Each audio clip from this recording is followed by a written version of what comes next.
Today I'm going to walk you through how modern narrative operations are being constructed as pipelines across platforms, drawing on two case studies, one cross-platform propaganda pipelines, the other are coordinated inauthentic behavior on TikTok. The core insight is how narratives are engineered, amplified, and allowed to spill over one platform to another.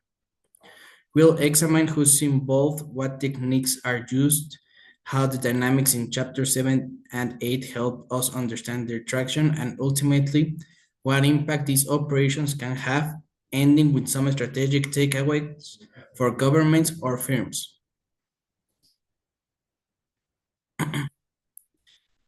The weapon here is not a single tactic, but a stitched set of tactics that work in concert.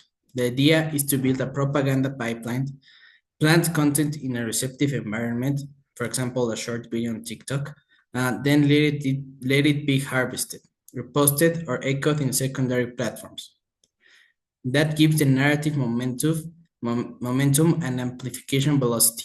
In addition, coordinated inauthentic behavior are used to seed engagement, push early boosting signals, and overcome visibility thresholds in algorithms. The narrative then feeds back into algorithmic loops so that what's already getting boosted is more visible, encouraging further engagement.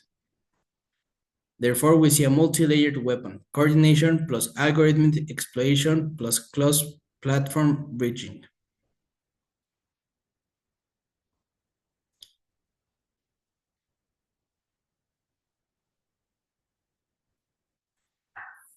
Chapter 7 urges us to view platforms as regimes. You don't just communicate despite algorithms, you communicate for them. In this case, the perpetrators are drafting narratives that are algorithmically legible, short video, high emotional resonance, hooks that encourage sharing, remix potential, and alignment with trending themes or memes.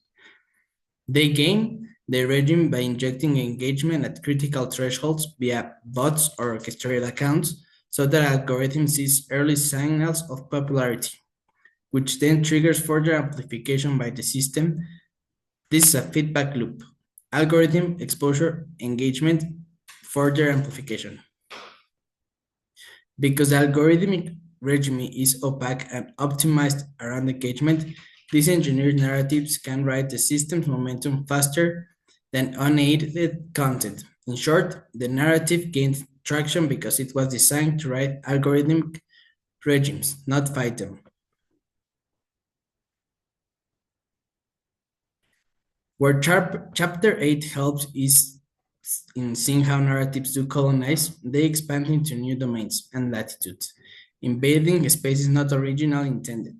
In this case, a TikTok narrative about, say, foreign interference or local protests can colonize a political debate on Twitter, a YouTube commentary channel, or even local press coverage. The trick is using hooks and frames that are sufficiently universal so that the narrative is not restricted to one domain. That way, the same narrative can be remixed for politics, culture, security, identity, etc. The narrative doesn't stay confined, it spills, it morphs, and it occupies discursive space across platforms. It colonizes multiple discourses, giving it resilience. Combined with the regime-level algorithmic boost, this makes the narrative far more attractive and pervasive.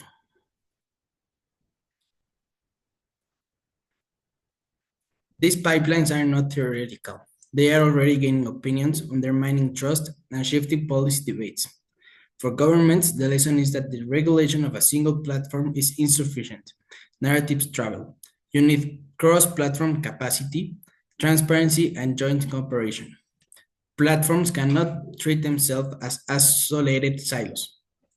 They must develop cross-platform forensics and cooperate with others.